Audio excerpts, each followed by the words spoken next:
This is Dr. David deSilva in his teaching on the cultural world of the New Testament. This is session number 3, Patronage and Reciprocity.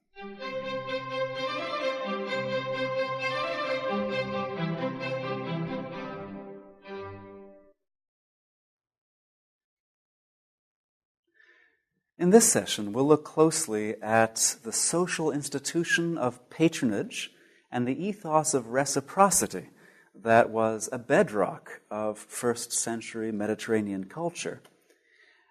In America, if you hear it said, "It's not what you know, it's who you know," it's usually in the context of someone expressing a sense of unfairness, of having been beaten out for something because someone else had a personal connection that gave him or her leverage to attain a certain goal.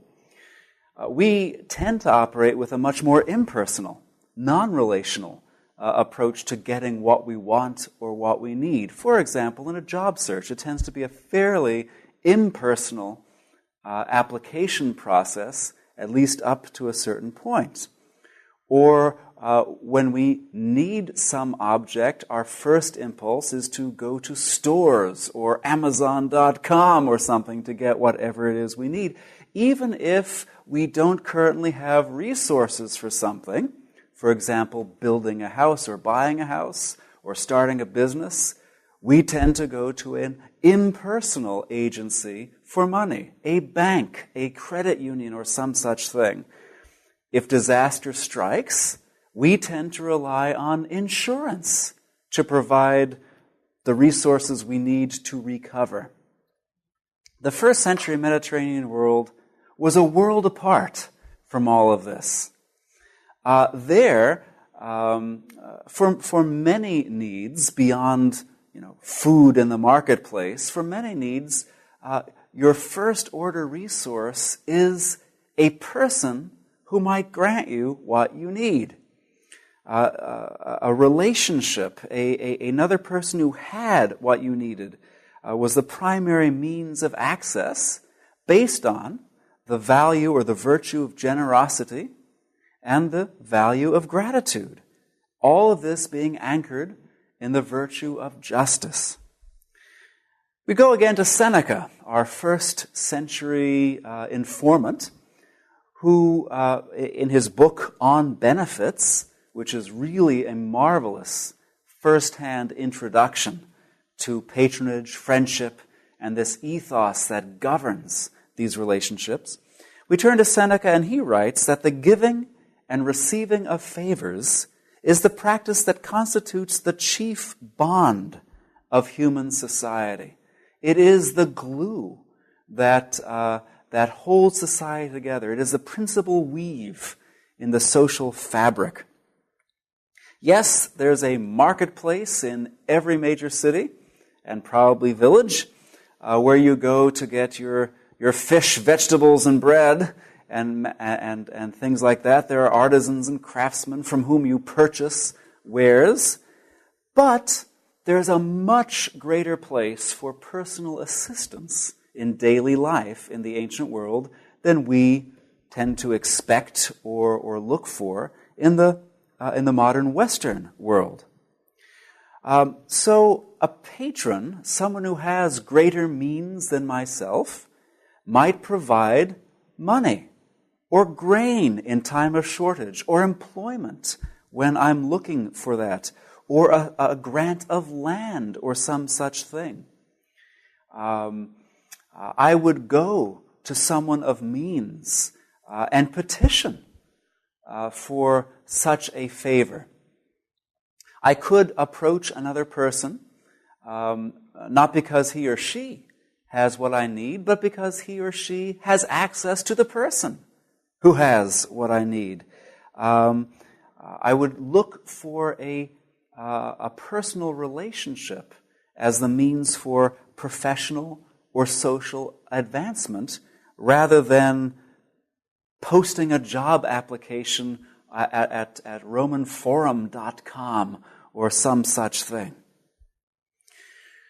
So there are patrons who provide assistance, and there are clients, those who receive assistance, put themselves in that position of being a client, and along with receiving assistance in whatever form, the client also accepts the obligation of gratitude, the obligation to publicize the favor that has been given and to publicize his or her gratitude for it, thus building up the patron's reputation.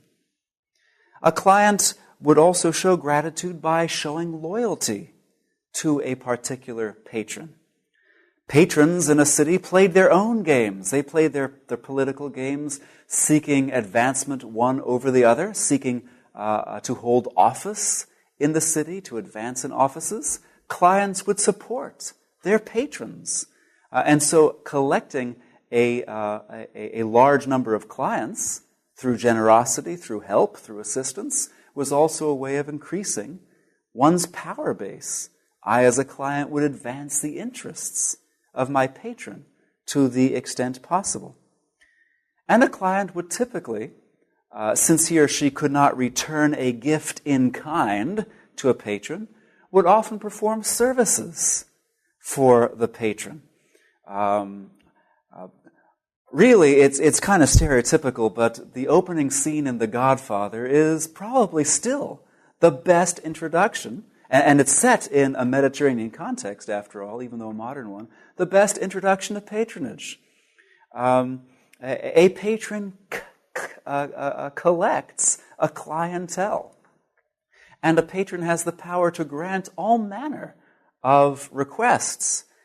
And if it should happen that you would be called upon to perform a service, you will remember this day. That really encapsulates the ancient ethos quite well.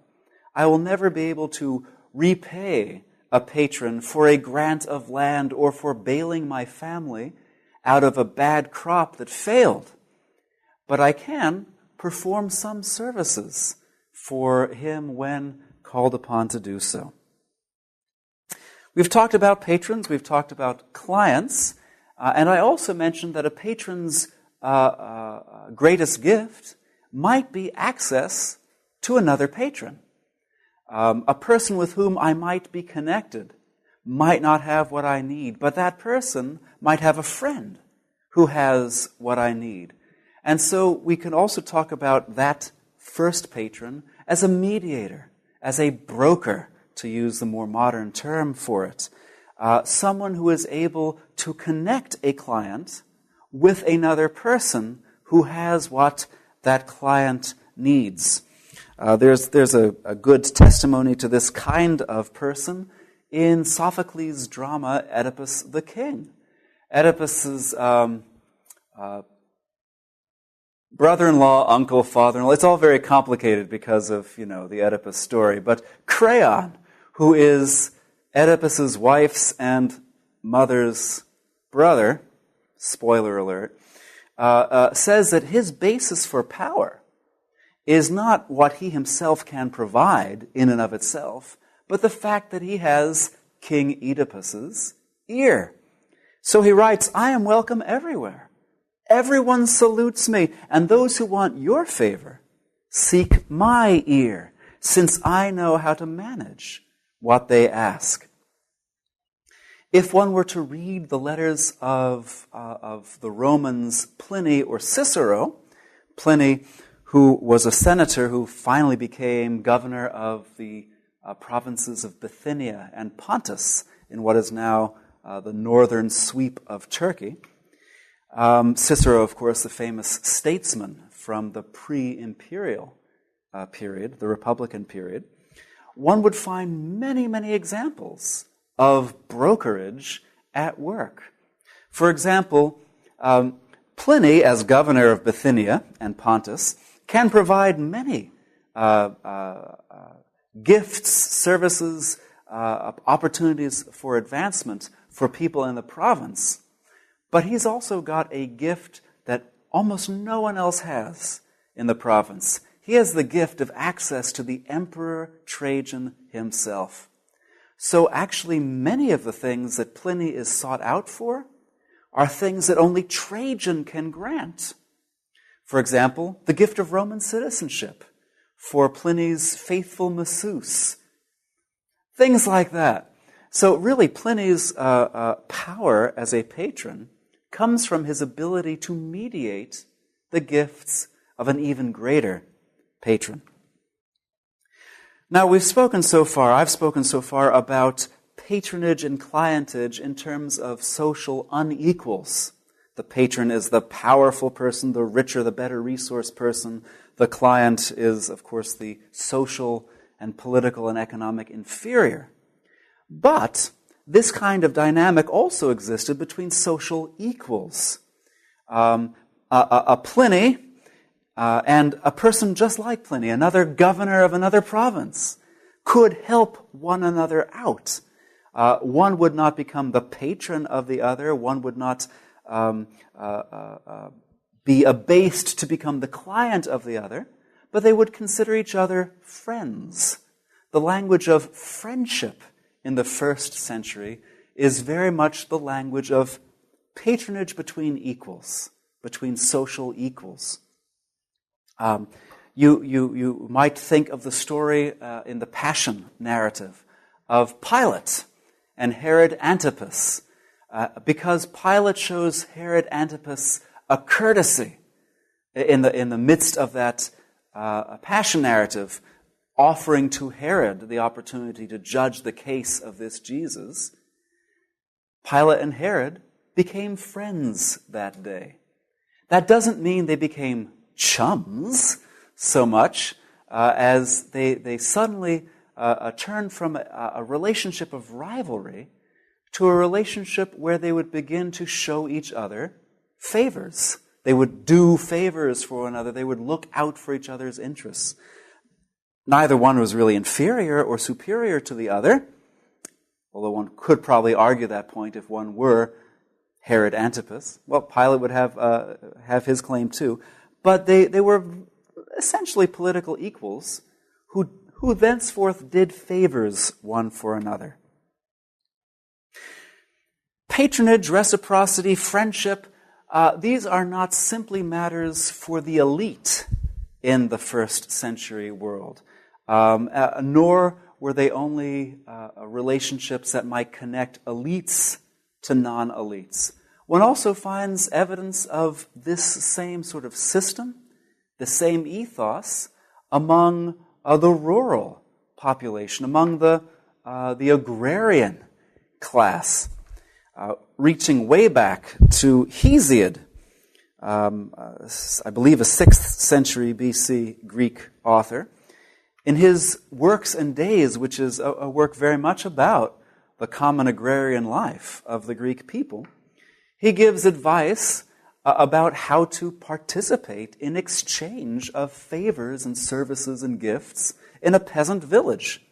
Take fair measure from your neighbor and pay him back fairly with the same measure or better if you can, so that if you are in need afterwards, you may find him sure. What Hesiod is looking at is the willingness of neighbor A to give help to neighbor B. I don't have seed for sowing my next crop. Can you help me out? And then the wisdom of neighbor B making sure he gives back and more to neighbor A, so that if neighbor B is ever in need again, he has established himself as an honorable client is a wrong word, but an honorable neighbor, an honorable friend, someone who would return the favors or the gifts that are given, and that even with better measure in return. This kind of ethos continues to be observed in modern Mediterranean agrarian villages, where exchanging favors is essential, and failing to return a favor results in eventual exclusion from networks of favor, and thus in a sense, social failure for oneself and one's family, since one would always, at some point, need assistance. We should observe a difference between public benefaction and personal patronage in the ancient world. If you were to visit virtually any archaeological site or museum in the Mediterranean, you would find a host of inscriptions testifying that some rich member of the city or rich member of another city gave some gift to the public, whether it is the gift of sponsoring games every 4 years or the gift of a festival at his or her own expense, or the gift of a temple, or the gift of a pavement, or a fountain, or some such thing.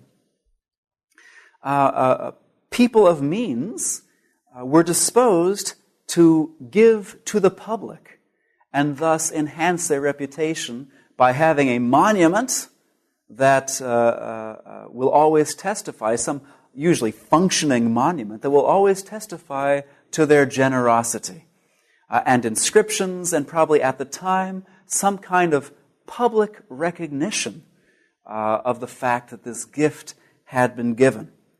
But in doing so, that benefactor, that public benefactor, did not suddenly create a web of relationships with everyone in the city. No, it was a gift to everyone in general, and therefore a gift to no one in particular.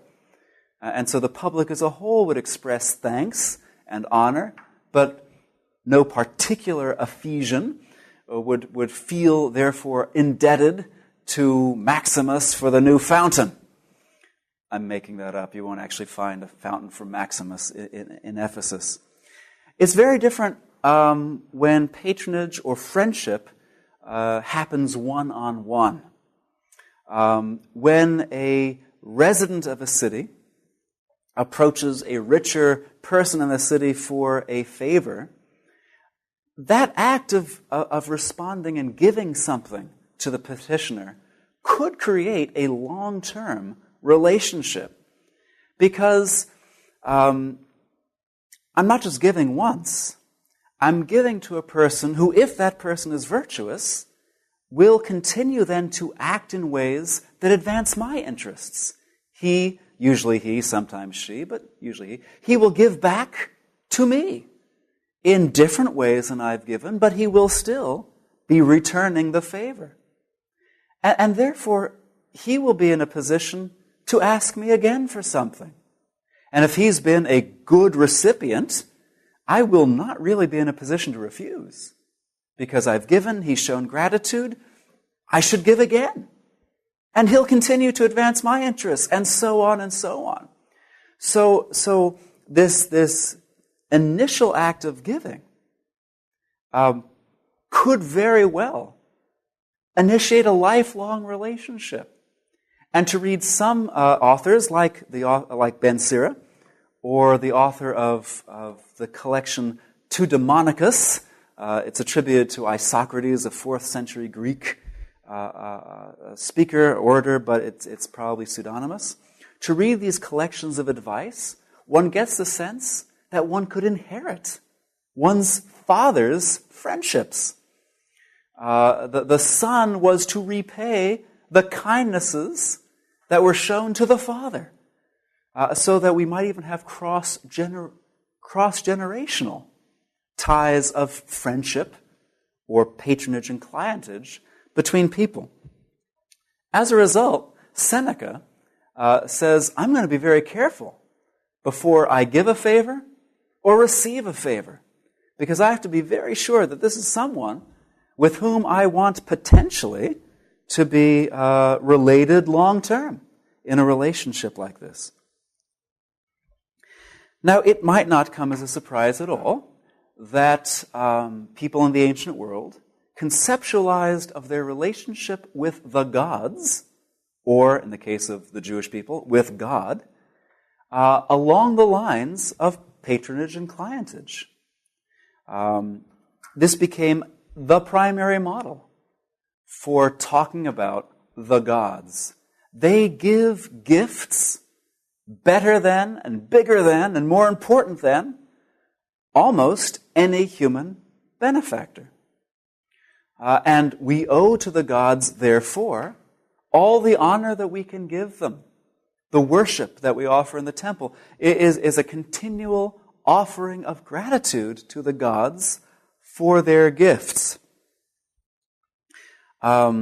Brokerage, the mediator, becomes the model for the priesthood in many Greek and Roman settings and Jewish and Christian settings.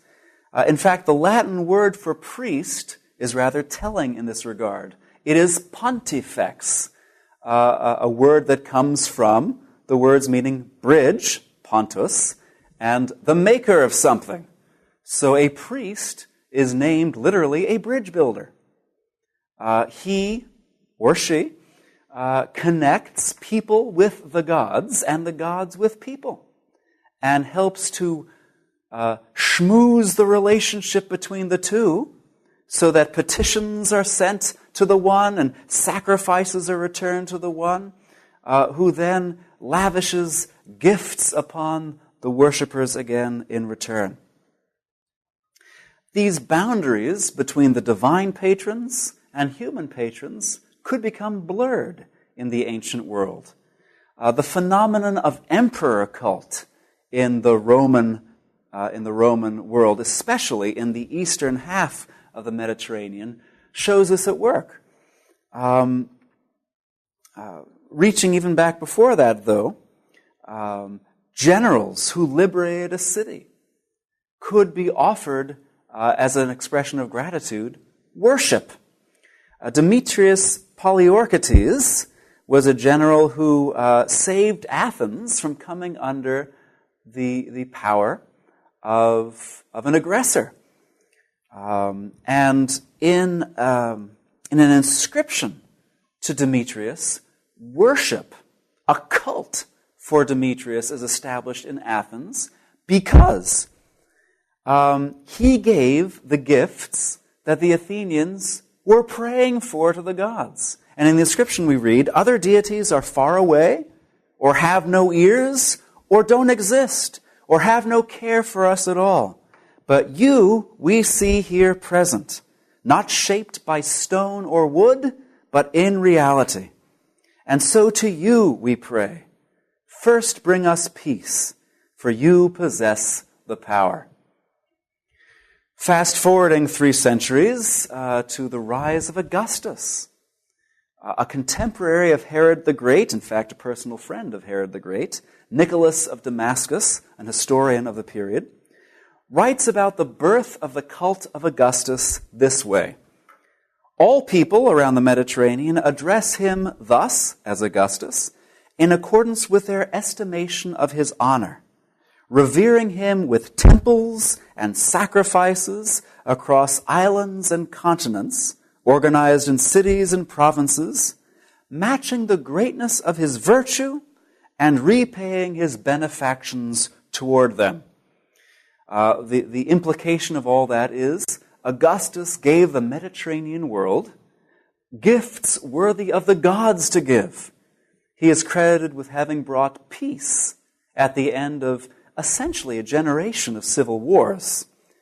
Never mind the fact that he was responsible for them, and so was his adoptive father, Julius Caesar. But he brought a successful conclusion to them, and so restored stability, security, and prosperity to the entire Mediterranean region. In response to this, because his gifts were so great, the response of gratitude had to match. And so in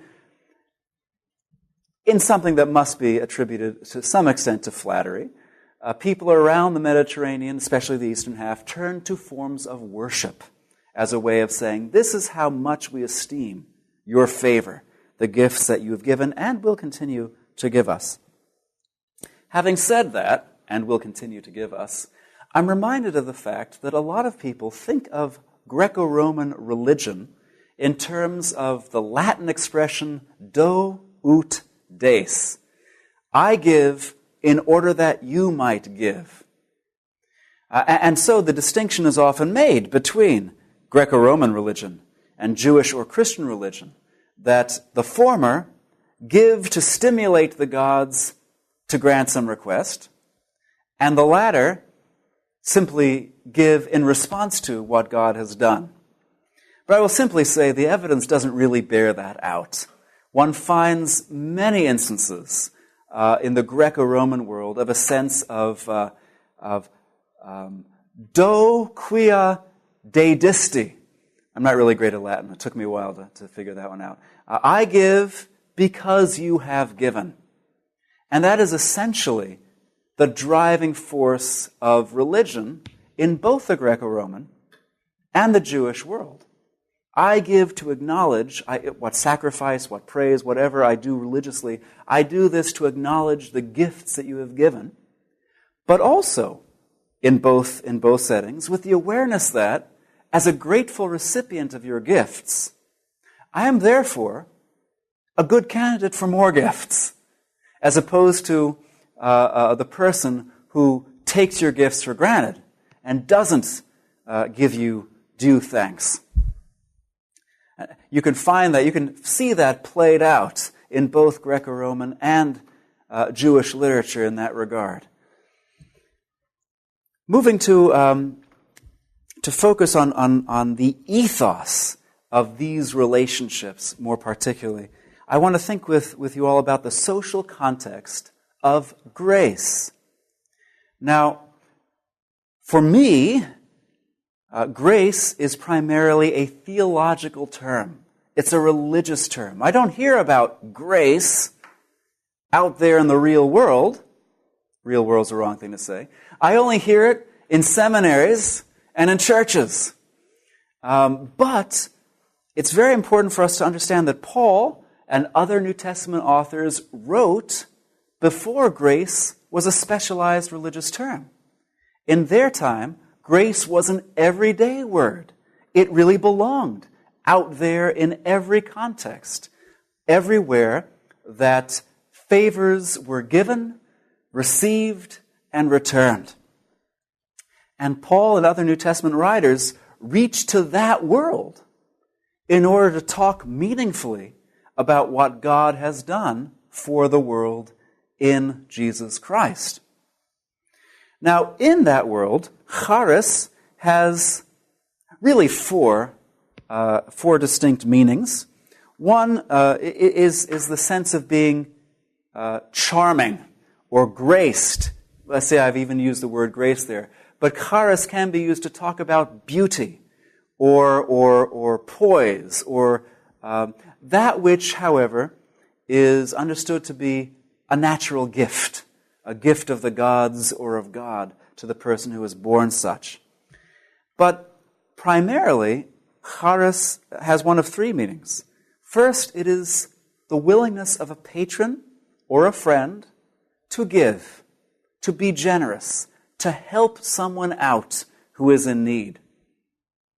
So we typically translate charis as favor in that context, or as grace. But it's grace in the special sense of the willingness of someone to give. The second meaning charis tends to have is gift, the thing that is given itself. Often this shows up in the plural, gifts, but it is also used to name the actual help or the actual gift conferred. And the third meaning is gratitude or thanks. It frequently is used with that meaning in prayers and liturgical language, or the sorts of kind of spontaneous ejaculations that Paul will make. Thanks be to God for his indescribable gift. The first word in Greek there is charis, to theo, grace to God, which isn't grace in the sense of favor. It's grace in the sense of acknowledging favor, giving thanks, showing gratitude. And just for the record, the opposite of charis is acharistia, the lack of grace. And that's used primarily to name ingratitude, the failure or the refusal to return grace for grace, to return favor for favor. Now, the three senses held together by this word charis, a giver's favor, the gift itself, a recipient's return of gratitude. These already suggest implicitly what many moralists from the Greek and Roman cultures stated explicitly. Grace must be met with grace. Favor must always give birth to favor. If that doesn't happen, grace has been abused, and that which is beautiful has been made ugly and disgraced.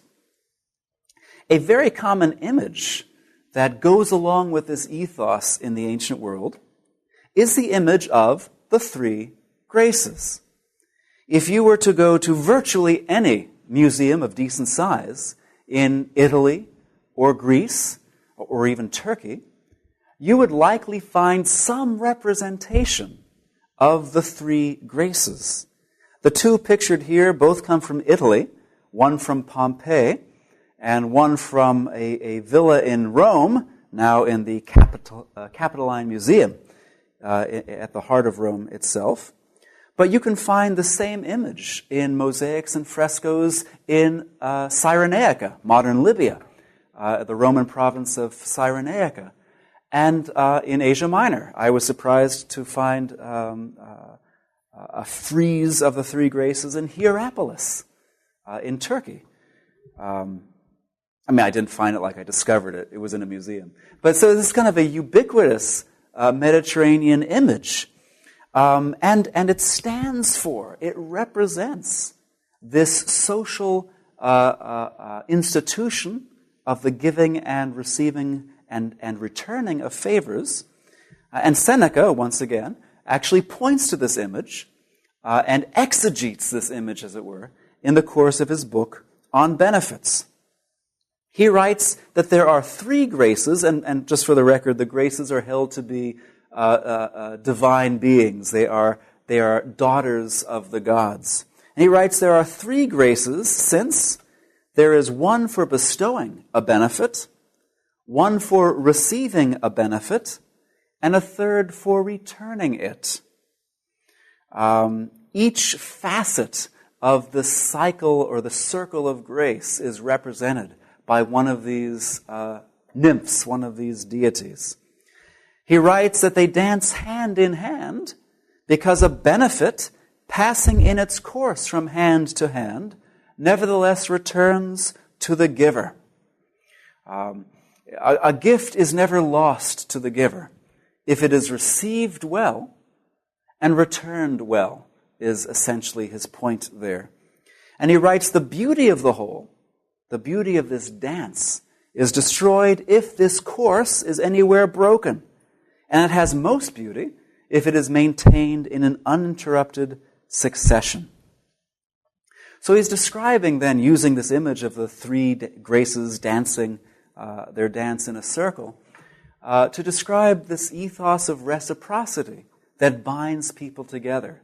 The willingness to help and to extend gift or assistance, and the commitment to value gifts and assistance, and to value the obligation that being gifted, being assisted, places on the recipient. That recipient's commitment somehow to give back to the giver. And this cycle then continues over a lifetime, even over generations, and binds people together in relationships of mutual assistance and support and cooperation that ultimately get people in this society safely through their lives in a society without safety nets otherwise. Gratitude was considered to be a sacred obligation, while ingratitude could be spoken of as the equivalent of sacrilege. And again, the fact that the ethos and the institution were represented by three goddesses reinforces that. To give badly or to fail to return is to injure these goddesses, in effect. It is to violate the sacred.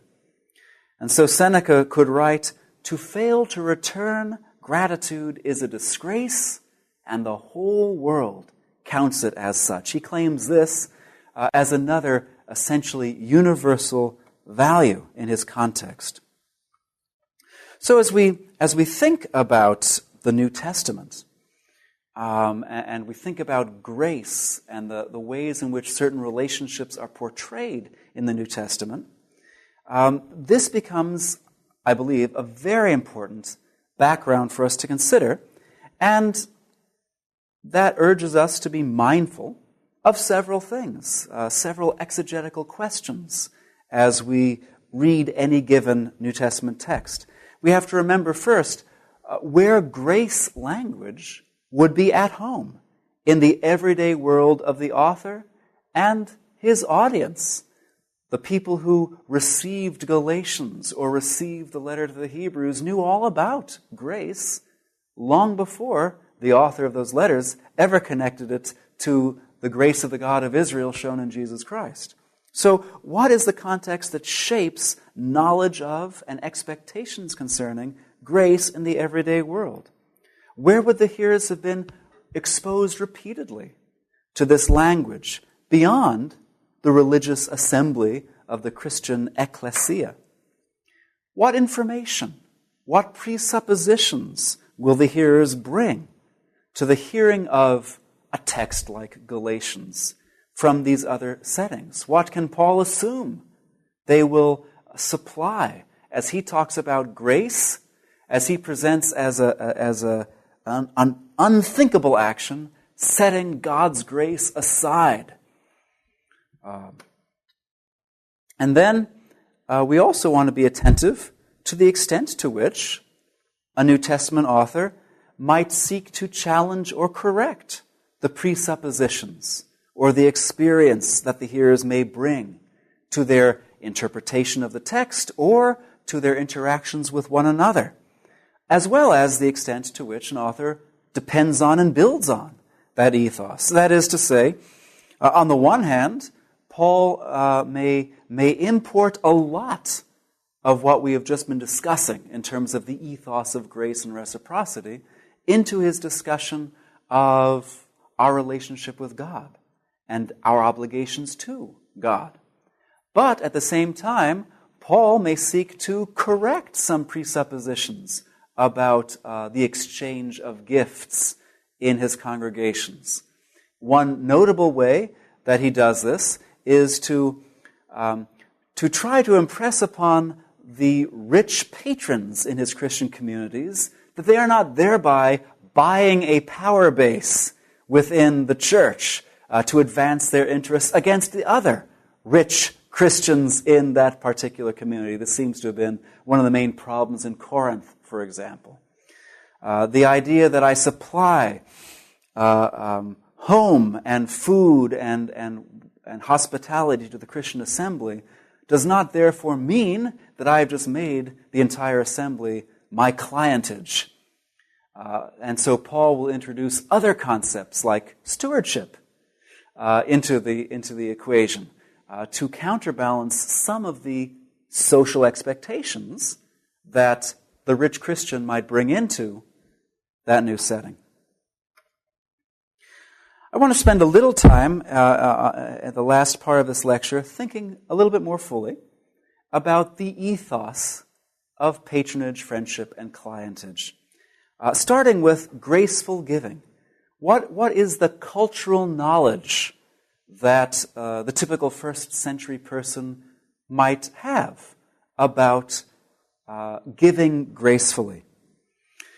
It is very clear that a giver who wishes to give well, a giver who's not just an investor, as Seneca or Ben Sira will scornfully speak about the bad giver, it's essential that a giver give in the interest of the recipient, of the beneficiary, not with a view to the giver's own gain through some return that he might or she might be able to get out of that person.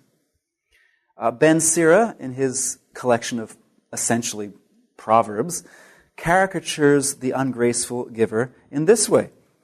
Gifts from senseless people won't profit you because they look for a lot in return for a little. They will give a little and reproach a lot, and they will open their mouths like a town crier. I don't have a friend. There's no gratitude for my good deeds. While a giver should not give with a view to getting something in return, should not bank on the reciprocity that the graceful recipient will show, a giver also shouldn't throw away his or her benefits on people known to be ungrateful. They should give, rather, to virtuous people. Looking to that advice collection, To Demonicus, we read, lavish your favors on good people, for a store of gratitude laid up in the hearts of virtuous people is a great treasure. If you give your gifts to bad people, your reward will be the same as those who feed stray dogs, who snarl both at those who feed them and those who just walk on by. Who then is the person to whom one should give? One should give to a person with a reputation for knowing how to be grateful. A reputation for gratitude is the ancient equivalent of a good credit rating. And there's a fine line here. As Seneca writes, I choose a person as the recipient of my gifts. I choose a person who will be grateful, not one who is likely to make a specific return. And it often happens that the grateful person is one who isn't likely to make a return, while the ungrateful person is one who has made a return. It is to the heart that my estimate is directed. So what Seneca says, for giving to remain pure and virtuous, I want the person to value the gift, but I'm not concerned about what that person might give me in return. In fact, I might enter into a relationship where a person makes a return, but in his or her heart, there's no valuing of the relationship. It's just an exchange of commodities. And that's ultimately not what friendship or patronage is all about. It's all about the formation of long-term relationships of mutual other-seeking. Seneca and others urge occasionally giving to the ungrateful as well, and this in imitation of the gods who cause sun and rain to come down upon the good and the bad alike. If that sounds like Jesus in Matthew 5, it should. It's a stunning parallel. One can find both Jesus and Seneca urging people to give in imitation of God or the gods, to not let the ingratitude of the bad stop one from being lavish upon all. Public benefactions, the occasional private gift to the ungrateful in the hope of awakening virtue, would be part and parcel of noble giving, because ultimately the aim was not the return, but the doing of good for someone else. At the very same time, there's a clear ethos for receiving well, for graceful receiving of benefits. While givers are supposed to think only of the recipient, recipients are supposed to think about their debt to the giver. Seneca writes in the same book on benefits, the person who intends to be grateful, even while she or he is receiving, should turn his or her thoughts to returning the favor. Almost all discussions of the virtue of justice in the ancient world include some discussion of honoring one's benefactors and showing due gratitude for favors received. We have to remember here the image of the dance of grace, the image of the three goddesses dancing in a circle, and the fact that failure to show gratitude steps on your dance partner's toes and ruins the dance. There are no formal sanctions in the ancient world to enforce gratitude, of course. The ongoing exchange must be voluntary to be grace at all. Now, what about gratitude? Gratitude could take a variety of expressions. Very often it fell into one or more of three categories. The first being bringing honor to the benefactor through one's own demeanor toward that benefactor and through one's testimony. Seneca urges recipients, let us show how grateful we are for the blessing that has come to us by pouring forth our feelings, and let us bear witness to them not only in the hearing of the giver, but everywhere. This happens in the case of public benefactions in the forms of inscriptions, which will bear stony testimony for all time to a benefactor's generosity, or statues erected in the case of even more valuable gifts, or honoring a benefactor at a public event and the like. This is, incidentally, a frequent motivation for honoring God in one's speech, for bearing testimony, or uttering a psalm of thanksgiving and praise. One finds in the apocryphal book Tobit, for example, the angel Raphael urging those whom God has recently saved from disaster. Bless God and acknowledge Him in the presence of all the living for the good things He has done for you. With fitting honor, declare to all people the deeds of God. Don't be slow to acknowledge Him. Reveal the works of God, and with fitting honor, acknowledge Him. Honor was one important component of a return of gratitude.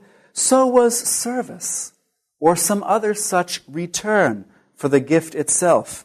Seneca writes, the generous disposition of the giver is repaid when we receive it gratefully. The other part of the favor, which consists in something material, we have not yet repaid, but we still hope to do so. The debt of goodwill, of favorable disposition for favorable disposition, has been discharged by a return of goodwill. The material debt requires a material return. And here we have to understand material rather broadly as any kind of assistance or service in the real world, in the physical world. And thus, I can't repay the emperor for a gift in any material means, but I can repay the emperor by doing the emperor's bidding when he needs something done, or by doing Pliny the governor's bidding when he needs something done, and offering that service freely as part of my return. You can probably already intuit the connection of this with God. I can't repay God for anything, but I can give God what I can do, a lifetime of acts of obedience and service as an expression of gratitude for what God has given me. And the third component of a grateful response is loyalty to one's benefactor. As I had mentioned earlier, patrons were often in competition with one another. So loyalty to the person who has shown me a favor in the past is a very important expression of gratitude and connection. I can't just be a noble person and go off to the party who seems to be winning. I should stand by the person who in the past has stood by me by giving me assistance and help. Seneca writes, this loyalty must be placed above any considerations of personal advantage. He writes, it's the ungrateful person who thinks, I would have liked to have returned gratitude, but I fear the expense. I fear the danger. I shrink from giving offense to other people with whom my patron is out of favor. I would rather consult my own interest. And in a letter of Seneca's, he writes, no one can be truly grateful unless he or she has learned to scorn the things that drive the common herd to distraction. If you wish to make a return for favor, you must be willing to go into exile, or to pour forth your blood, or to undergo poverty, or even to let your very innocence be stained and exposed to shameful slanders. That is to say, you have to put your connection with your patron above all other considerations. And if he or she has fallen upon hard times, you must accept the fact that those hard times will fall on you as well because of your connection with her, rather than break that connection in order to gain personal advantage. We hear a lot of bad things about Herod the Great because, by and large, he was kind of a jerk. But he knew how to be a loyal client. In his younger days, before he went completely mad, he was a loyal client of Mark Antony. And for a long time, that worked out pretty well for him, until Antony found himself in a civil war against Octavian, who had become the Emperor Augustus, and all the legions of Rome that weren't stationed in Egypt with Antony. And of course, we know Antony lost miserably in 31 BC. So what is Herod going to do now that his patron has died in disgrace? Herod comes before Augustus himself, Octavian himself, and says, I'm not going to lie to you. I'm not going to try to downplay my connection with Antony. He was my patron and my friend, and I showed loyalty and support for him to the end, and I do not repent of that. But what I would offer to you now, Augustus, now Octavian, is the fact that I know how to be a loyal client and friend. I'm reaching there. That's about the only good thing I can say about Herod. But he did know that much. We've talked a lot about the word grace in terms of this social context. I simply want to throw out quickly that the word faith also has a natural home in the context of these relationships. Not nearly as exclusively as the word charis, as the Greek word charis does in terms of this social institution, but a prominent location for talking about faith and its opposite is in patron-client or friendship relationships.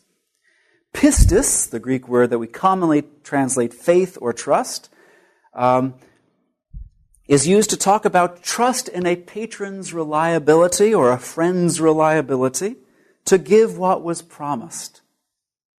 And it's also used to talk about the client's dependability, his or her reliability to maintain faith, to keep faith with a particular patron or friend. The opposite of pistis is apistia, commonly distrust or disloyalty. So we find it used to talk about a failure to trust a patron's or a friend's or even a client's reliability, or as a manifestation of disloyalty, unfaithfulness to this relationship. All that to say, as we read through the New Testament, it's not always the case, but it's often the case that the words faith, faithfulness, distrust, disloyalty happen in the context of relationships of grace, of patron-client relationships, with the patron often being God or Jesus, and the client being the human disciple. To close this lecture, I want to look at an episode from the life of Jesus that shows us patronage, brokerage, and clientage at work in a real-life setting from the gospel. This comes from Luke chapter 7. After Jesus finished presenting all his words among the people, he entered Capernaum. A centurion had a servant who was very important to him, but the servant was ill and about to die. When the centurion heard about Jesus, he sent some Jewish elders to Jesus to ask him to come and heal his servant. When they came to Jesus, they earnestly pleaded with Jesus.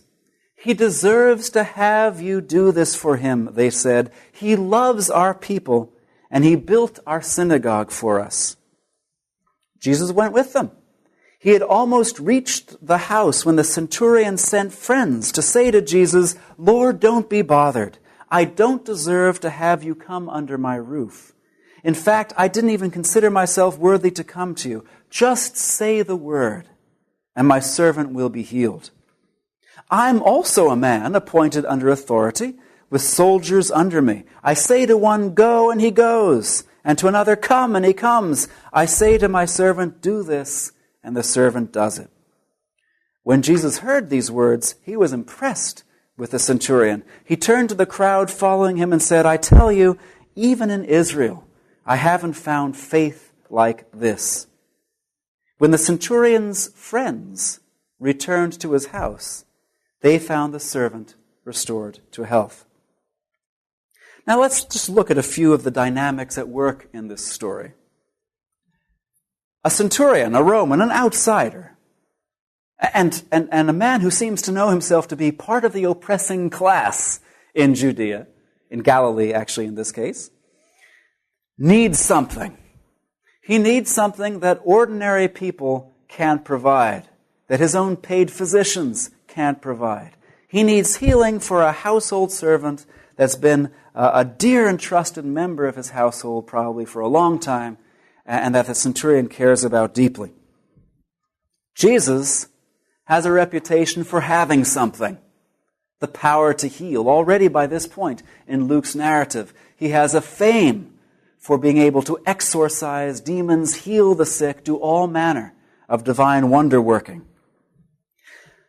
The centurion wants what Jesus can give, and he thinks about how to get it.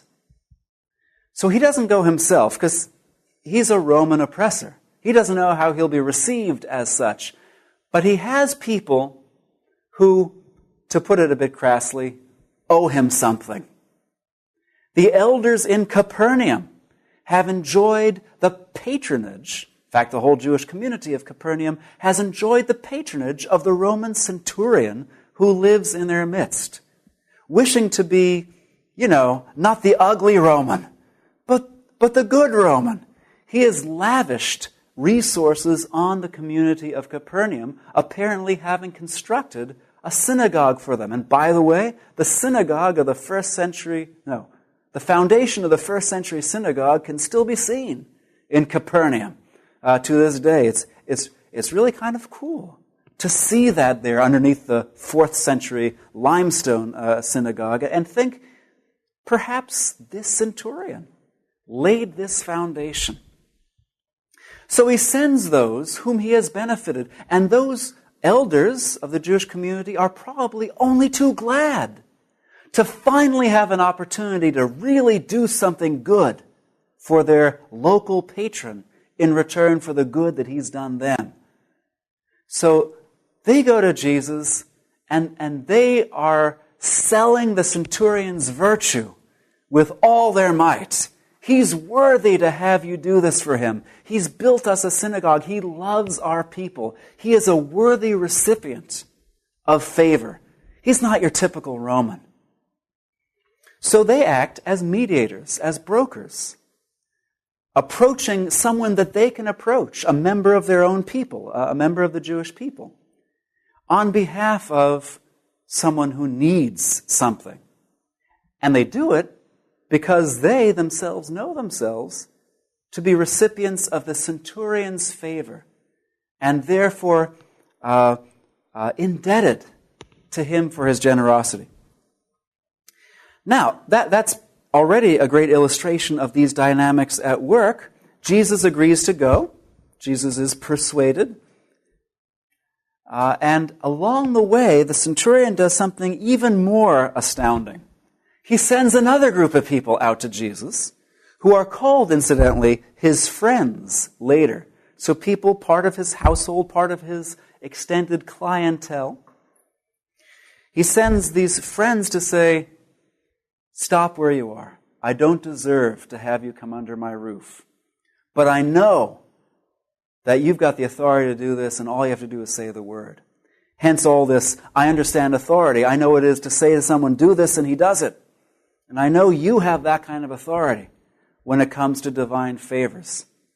And that is an astounding example of trust, of pistis, that word we were talking about. I know you can come through with this favor. I've got no doubts.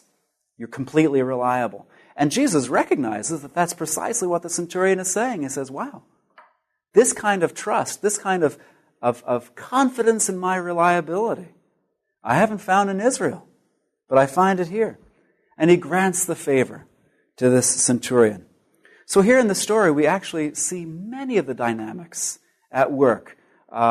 Mediation, reciprocity, the elders trying to do what they can to give back to this incredibly generous Roman officer, and faith also at work. In our next lecture, we'll try to look at one text, the letter to the Hebrews, through this lens and see how much this cultural background can illumine in a New Testament letter.